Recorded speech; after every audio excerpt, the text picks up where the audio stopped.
திமுக அரசின் 4 ஆண்டு கால ஆட்சியில் 2,49,000 பேருக்கு வேலைவாய்ப்பை பெற்று தந்துள்ளதாக அமைச்சர் சி.வி. கணேசன் தெரிவித்துள்ளார்.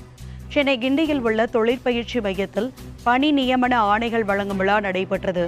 இதில் தொழிலாளர் நலன் மற்றும் திறன் மேம்பாட்டுத்துறை அமைச்சர் சி.வி. கணேசன் தலைமையேற்று பணி ஆணைகளை வழங்கினார். தொடர்ந்து 2023-24 ஆண்டுக்கான டாக்டர் ராதாகிருஷ்ணன் நல்லாசிரியர் விருதையும் வழங்கினார்.